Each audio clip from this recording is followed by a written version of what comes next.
ibu-ibu, ayah-ayah, hadirin hadirat yang saya hormati sekalian.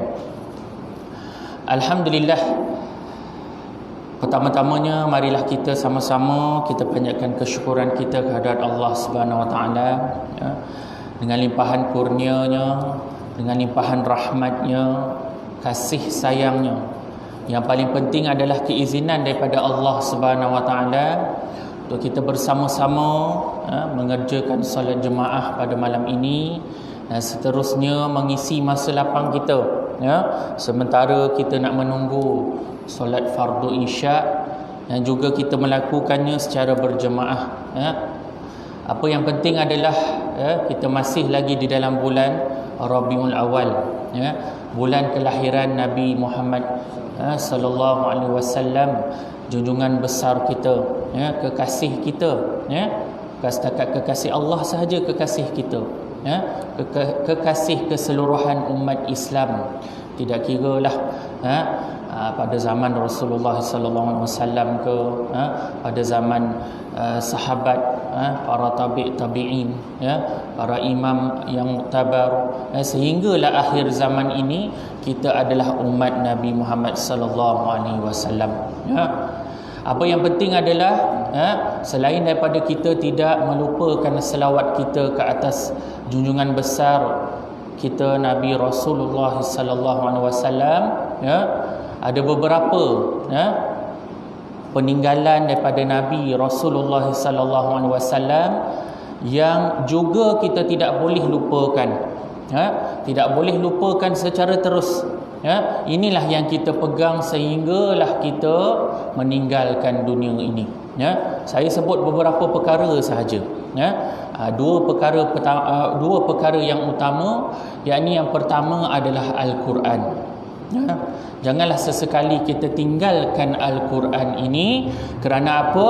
Dalam Al-Quran Allah mengingatkan kita bahawa Nabi akan mengadu di hadapan Allah tentang wujudnya di kalangan sesuatu kaum ini. Mungkin di kalangan kaum kita yang meninggalkan Al-Quran. Firman Allah Subhanahu wa taala, a'udzubillahi minasyaitonir rajim, wa qala ar-rasul ya rabbi inna qaumi ittakhazu hadzal qur'ana mahjura. Dan berkatalah Rasul, dia mengadu baginda Rasulullah sallallahu alaihi wasallam, mengadu di hadapan Allah Subhanahu wa taala, wahai Tuhanku, sesungguhnya kaumku telah menjadikan Al-Quran ini satu perlembagaan yang ditinggalkan dan tidak terpakai. Besar maknanya kalau kita lihat kepada maksud di dalam peringatan daripada Allah Subhanahu wa taala ini. Jadi nak menghuraikan ayat ini, Al-Imam Ibnu Al-Jauziyah, Qayyim Al-Jauziyah, memperincikan apa yang dimaksudkan dengan meninggalkan Al-Quran. Ada beberapa perincian, ada 4 perincian yang dimaksudkan, yang mana yang dikatakan sebagai ada suatu kaum yang meninggalkan Al-Quran, yakni satu perlembagaan yang ditinggalkan dan satu perlembagaan yang tidak terpakai. Yang pertama adalah mereka yang tidak suka mendengar Al-Quran. Kata beliau, hajara sama'ahu wal imani bihi wal isgha'i ilaihi. Mereka yang meninggalkan dari mendengar Al-Quran, beriman kepadanya dan tidak menumpukan pendengaran kepadanya. Yakni sesiapa di kalangan para sahabat kita, rakan-rakan kita yang membaca Al-Quran berhampiran dengannya, tetapi dia tidak mahu mendengar, lantas dia lari daripada mendengar Al-Quran tersebut. Itu salah satu golongan lah yang diperincikan oleh Imam Ibnu Qayyim Al-Jauziyah ini. Ini yang pertama. Kita jangan ingat kita ni mungkinlah kita tidak lari kan. Orang-orang masjid ni selalunya tak larilah. Yang banyak lari ni adalah orang-orang yang jarang datang ke masjid. Kau tu. Tak boleh juga nak cakap macam tu kan. Kadang-kadang orang yang datang rajin datang ke masjid ni, datang rajin untuk beribadah fardu, solat sunat dan sebagainya, tetapi tidak suka membaca Al-Quran. Sedangkan diterangkan ni beriman kepadanya. Memang kita berkata bahawa kita mempunyai alasan bahawa kita beriman kepada Al-Quran, tetapi kita tak suka mendengar Al-Quran. Kadang-kadang kita bawa kereta, ada kita buka radio iKim, tengah baca Al-Qurannya kita tukar tune kepada channel lain, betul tak? Itu salah satunya lah. Kita tidak suka mendengar Al-Quran, ataupun di dalam TV kan, dah pukul 7 dah mula dah ada siaran membaca Al-Quran. Kata beliau, mereka meninggalkan dari beramal dengannya, tidak berpegang urusan halal haram, sekalipun mereka ini membaca Al-Quran dan beriman dengannya. Tadi langsunglah tak nak dengar Al-Quran, tetapi ni dah baca dah, tapi dia tak percaya isi kandungan Al-Quran. Dia tidak percaya hukum hakam yang diterangkan oleh Al-Quran.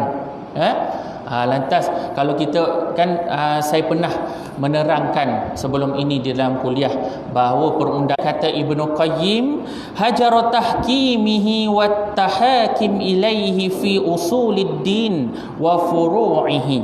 Mereka meninggalkan dari berhukum dengannya dalam perkara yang asas maupun perkara yang cabang.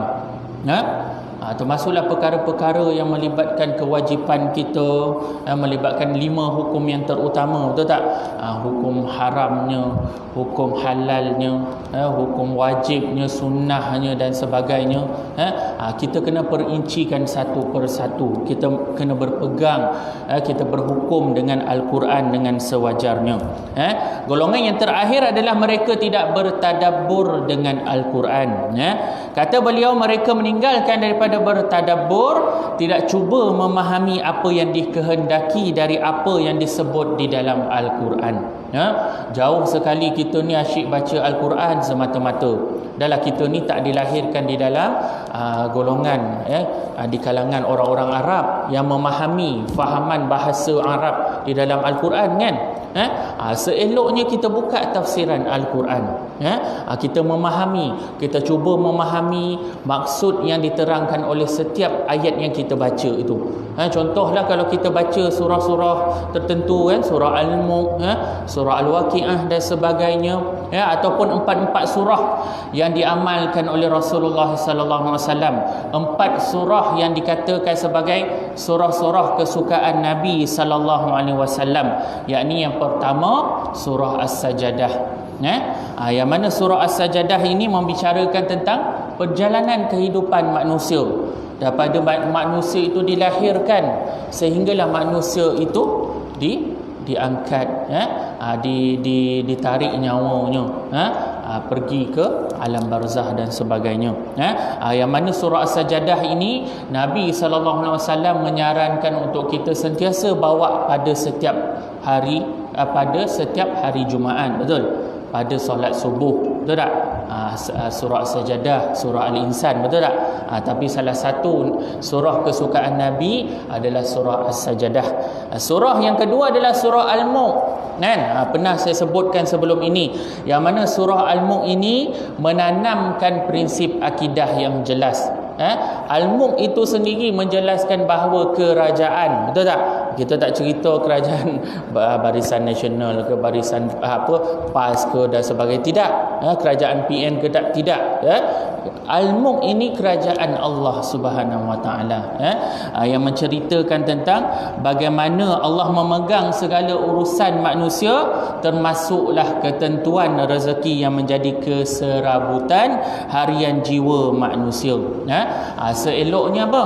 Nabi SAW mengingatkan supaya kita membaca surah Al-Mulk ini sebagai muhasabah diri kita sebelum kita tidur, supaya kita ingat, supaya proses-proses untuk kita memahami, kita memegang akidah yang sebenarnya, yakni akidah agama Islam ini, sebelum kita menutup mata lah, untuk tidur seketika, mati seketika, dipanggil tidur itu sebagai mati seketika, betul tak?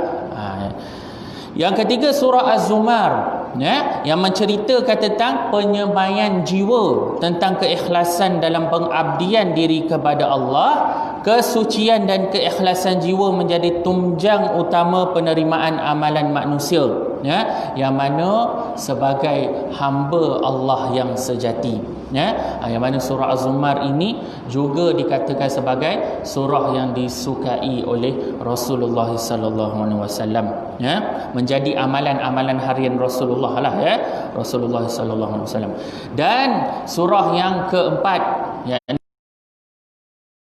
kita tidak bolehlah kata surah-surah yang lain tidak disukai oleh Rasulullah sallallahu alaihi wasallam, yang dikatakan disukai ini yang dijadikan amalan Rasulullah sallallahu alaihi wasallam. Ada pun riwayat-riwayat yang lain yang mengatakan Rasulullah sallallahu alaihi wasallam dia membaca surah-surah tertentu di dalam solat, ada membaca Yasin setiap hari, ada juga hadis riwayat yang mengatakan bahawa setiap solat subuh Nabi sallallahu alaihi wasallam membaca surah Al-Waqiah, kan? Ada juga yang dikatakan sebagai surah Al-Zalzalah dan sebagainya. Semua surah di dalam Al-Quran adalah bertepatan dengan syariat yang kita pegang, kan? Betul. Okey, jadi surah yang keempat tadi yang menjadi amalan Rasulullah sallallahu alaihi wasallam adalah surah Al-Isra, yang menceritakan tentang perjalanan dakwah Nabi sallallahu alaihi wasallam. Surah Al-Isra ini kita selalu tadabbur ketika mana waktu berlakunya penghijrahan Nabi Rasulullah sallallahu alaihi wasallam, betul tak? Sebab itulah yang diceritakan, bagaimana Nabi Muhammad sallallahu alaihi wasallam memikul dakwah yang begitu besar, bukan melihat kepada dakwah secara secara jahar, itu tidak, dia meliputi kepada keseluruhan alam berkembang. Kalau tak kita tengoklah bagaimana orang-orang Islam itu lahir di setiap negara di dalam dunia ini, betul tak? Setiap negara ada je orang-orang Islam, betul tak? Tak kira lah dalam bentuk majoriti ke, dalam bentuk minoriti ke, yang penting agama Islam itu berkembang kerana jasa dan pengorbanan Rasulullah sallallahu alaihi wasallam. Jadi kalau kita nak ingatkan, Rasulullah sallallahu alaihi wasallam tekankan kita ni beramal dengan surah-surah ini, antara lainnya adalah hikmah dia supaya kita ni sentiasa membaca Al-Quran lah, betul tak? Jangan kita rasa kita dah baca pada hari ini, kita tidak baca pada hari esok. Sebab Al-Quran ini kita kena baca setiap hari. Bukanlah nak kata kewajipan di situ, tidak. Tetapi nak mendidik diri kita ini supaya bertadabbur, sentiasa menjadikan Al-Quran itu sebagai peneman, sebagai sahabat yang baik untuk kita, menjadikan pengajaran. Setiap hari itu kita akan menghadapi pengajaran-pengajaran di dalam kehidupan kita. Ada sahaja ujian yang kita lalui, betul tak? Jadi Al-Quran lah sebagai satu penyelesaian masalah kepada masalah-masalah kita. Dan antara saranan yang lain adalah bersedekah. Bersedekah ini bukanlah kita tunggu kita jadi kaya dulu, kan? Kita berharta dan sebagainya, betul tak? Sekurang-kurangnya ada di dalam hadis Rasulullah sallallahu alaihi wasallam yang mana menyarankan supaya kita ini bersedekah di waktu ketika hati kita ini merasa kedekut untuk kita keluarkan, merasa kedekut untuk kita memberi sesuatu pemberian harta daripada kita. Bayangkan kalau kita ada RM5, RM10, hanya itu sahaja untuk menjadi satu kelangsungan hidup kita. Daripada itulah harta kita dapat memberi kepada orang yang lebih susah. Itu sebenarnya konsep sedekah yang paling hebat, yang diajar oleh Rasulullah sallallahu alaihi wasallam. Betapa hebatnya ilmu yang diberikan oleh Rasulullah sallallahu alaihi wasallam. Bayangkan Nabi SAW ini menerima ilmu dalam keadaan yang lewat, kan tak? Umur dikatakan sebagai umur pada umur 40, baru diterima wahyu, baru boleh membaca dan sebagainya. Tetapi Nabi Rasulullah sallallahu alaihi wasallam menjadi pendakwah yang hebat, menjadi penyebar ilmu yang hebat, mempunyai rangka ilmu yang begitu luas, yang diguna pakai oleh para sahabat dan sehinggalah ulama-ulama terkini yang dimaksudkan sebagai mufti kita dan sebagainya. Itu sebagai satu renungan lah, satu mukadimah. Sebenarnya kita bergantung kepada kita punya rujukan kita, yakni kita masih lagi dalam perbincangan berkenaan dengan bab mandi dan hukum berjunub. Kalau kita nak relatekan jugalah, ini juga sunnah Rasulullah sallallahu alaihi wasallam, kita jaga taharah kita, kita jaga kebersihan diri kita, yakni kita menepati ciri-ciri ilmu yang Nabi Rasulullah SAW ajarkan kepada kita. Betul. Okey. InsyaAllah saya sambung kepada hadis yang berikutnya, yakni yang datang daripada Anas radhiyallahu anhu, katanya Rasulullah sallallahu alaihi wasallam, sebelum tu saya akan menerangkan hadis yang sebelumnya yang datang daripada Ummu Salamah radhiyallahu anhu. Sesungguhnya Ummu Sulaim, isteri Abu Talhah radhiyallahu anhu, berkata, wahai Rasulullah, sesungguhnya Allah tidak merasa malu dalam menyatakan kebenaran. Adakah wajib mandi ke atas perempuan apabila ia bermimpi? Kita membincangkan tentang tajuk mandi dan hukum berjunub, yakni Allah sendiri menyatakan bahawa kita tak perlu merasa malu menyatakan kebenaran.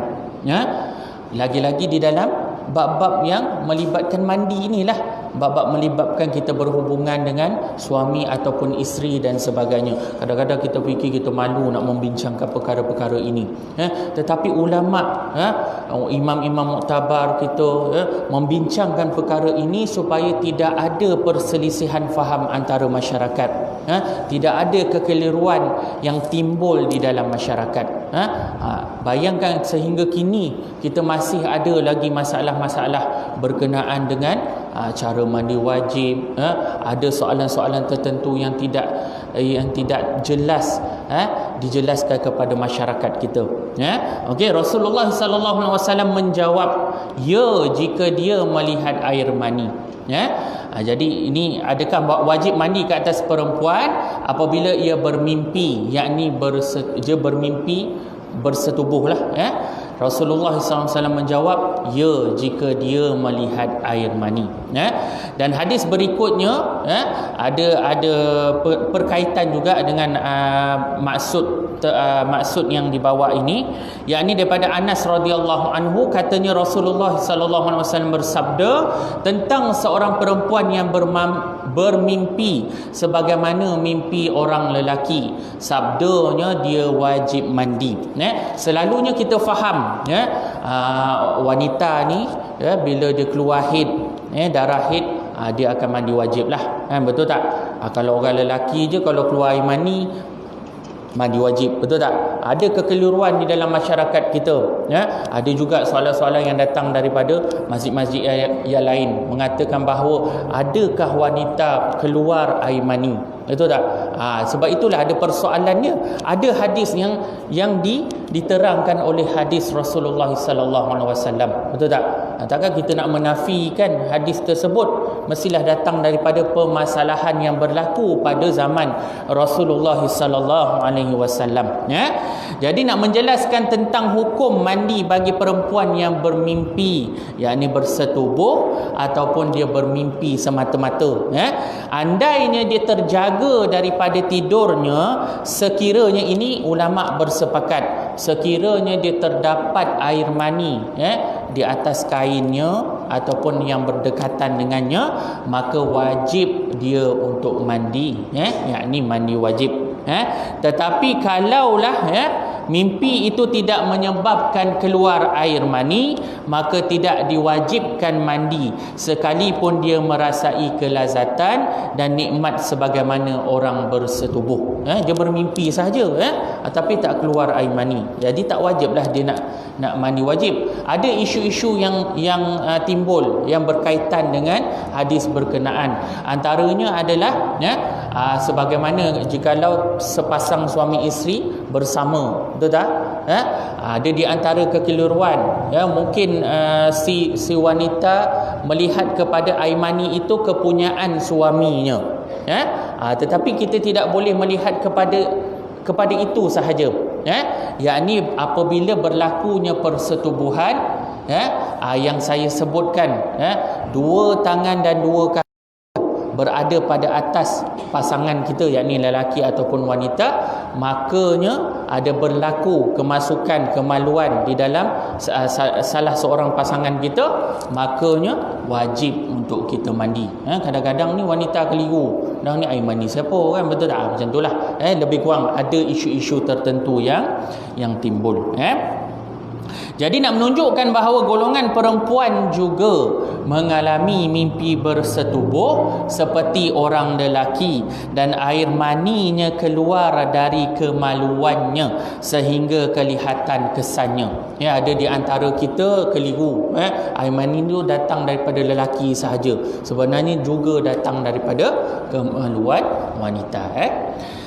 Okey, jadi ikut kepada Imam Asy-Syafi'i, kita mengikut kepada tiga keadaan yang berikut. Yang pertama, hukum itu berkaitan dengan tiga keadaan yang saya sebutkan ini. Yang pertama, sekiranya dia yakin cecair tersebut ialah air mani, dia wajib mandi sekalipun dia tidak mengingati mimpinya. Ini yang keadaan yang pertama. Yang kedua, sekiranya dia yakin cecair tersebut ialah mazi, hukumnya najis dan harus dicuci tetapi tidak diwajibkan mandi.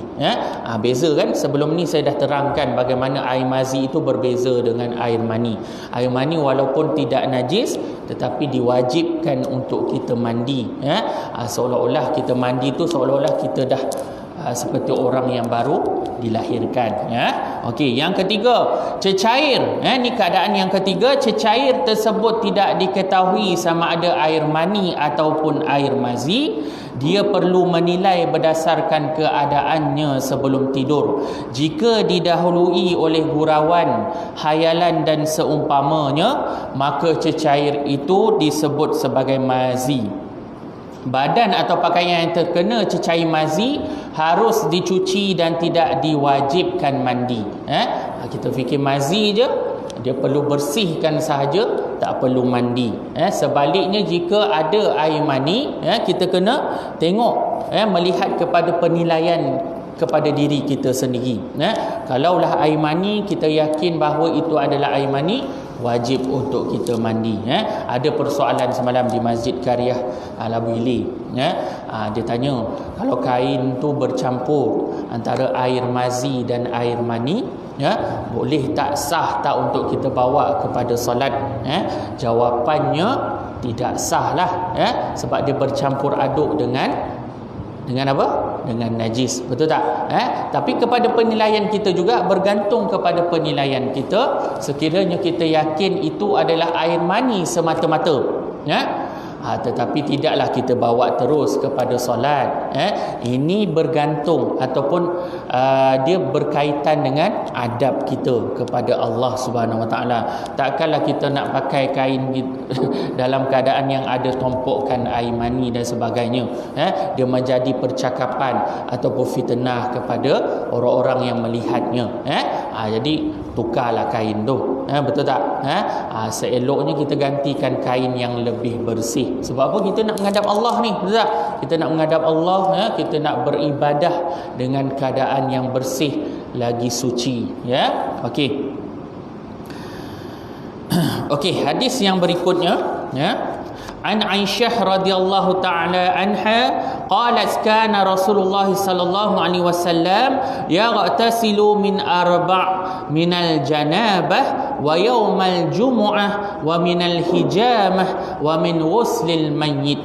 Ini adalah ciri-ciri ataupun Rasulullah sallallahu alaihi wasallam dia mandi disebabkan oleh 4 perkara ini.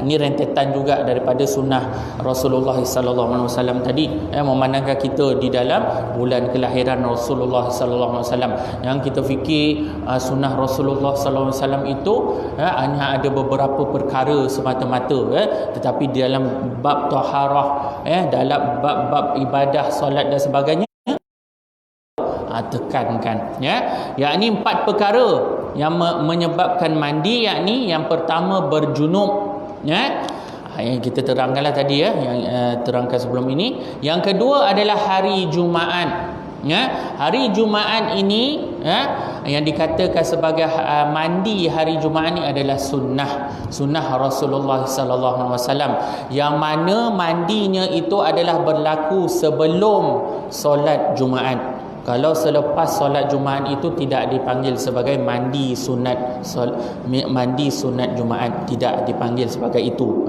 Okey. Yang ketiga, disebabkan mandi adalah berbekam. Nabi SAW mengamalkan berbekam ni tahu kan? Yang kita buat skop-skop tu di dalam dekat badan kita tu kan, kita keluarkan darah yang kotor, betul tak? Yang kita pakai jarum dan sebagainya, kita keluarkan darah-darah penyakit yang dikatakan sebagai darah-darah yang kotor lah, yang datang daripada badan kita. Dan setelah memandikan mayat, bagaimana Rasulullah SAW dia menjaga kebersihan, hatta sekalipun Rasulullah SAW berbekam tetapi dia mandi juga selepas itu. Tetapi ada juga riwayat yang lain menyatakan bahawa ada satu ketika selepas Nabi berbekam, Nabi terus solat. Ini berdasarkan kepada keadaan Rasulullah SAW yang mengatakan bahawa Rasulullah SAW itu mungkinlah berbekam setelah beberapa kali. Rasulullah SAW berbekam ni dia buat amalan yang kerap. Macam kita ni setahun pun susah nak buat berbekam ni, betul tak? Walhal ni amalan Rasulullah sallallahu alaihi wasallam. Tapi Rasulullah SAW apabila dia dah buat kerap, mungkin kali yang keberapa kali itu, mungkinlah darah yang keluar itu kurang, darah yang kotor itu, mungkinlah yang dikatakan sebagai Nabi SAW selepas berbekam dia terus kepada solat. Ada sekalipun Nabi SAW menyarankan supaya kita mandi selepas kita berbekam, supaya darah penyakit itu tidak kembali balik kepada dalam badan kita. Bayangkan kalau kita berbekam terus tidur pula kan, masuklah balik pada rongga-rongga yang telah dicucuk tu, betul tak? Walaupun kita berbekam pada rongga-rongga yang tidak terbuka, betul tak? Tetapi kita nak keluarkan tu berdasarkan cucukan ataupun jarum-jarum yang kita tekankan kepada badan kita supaya keluar darah tersebut. Dan mandi yang keempat adalah setelah memandikan mayat. Setelah kita memandikan jenazah, supaya adalah yang katakan badi, dia tidak berkaitan dengan badi dan sebagainya. Tidak, Rasulullah sallallahu alaihi wasallam menitik beratkan kebersihan.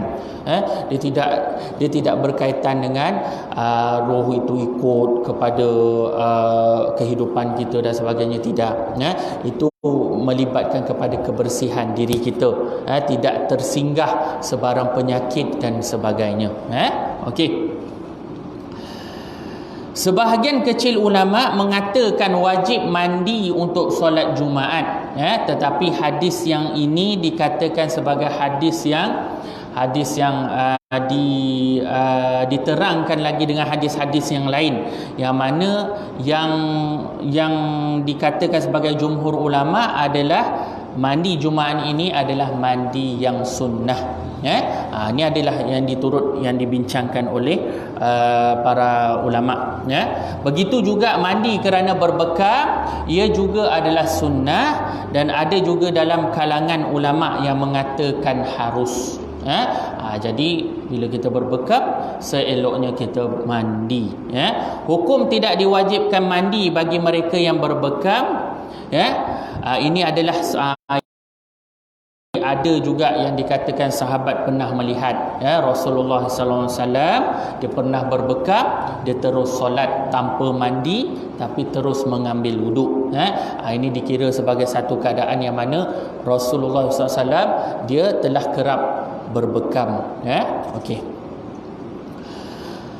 Hadis yang berikutnya datang daripada Abu Hurairah radhiyallahu anhu tentang kisah Tumamah bin Utsal radhiyallahu anhu. Jadi kita tengok kepada pendapat Imam Abu Hanifah, yang mana ini adalah pendapat majoriti ulama, yang mana mengatakan bahawa mandi wajib setelah memeluk Islam adalah sunat sahaja.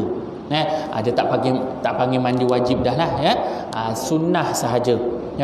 Katakanlah dia baru masuk Islam setelah 30 tahun dalam kekufuran, tetapi setelah itu dia memeluk Islam, maka selepas itu kalau dia nak mandi hanyalah sunnah sahaja. Kalau dia nak mandi pun tak jadi masalah, hatta sekalipun dia berpegang kepada keadaan yang mana sekiranya dia sebelum dia masuk kepada Islam, dia telah bersetubuh dengan isterinya, dia lepas tu dia baru masuk Islam, makanya dia wajib untuk dia mandi. Okey, kita bagi laluan azan lah, insya-Allah.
Okey, kita terus kepada pengajaran hadis lah, ya.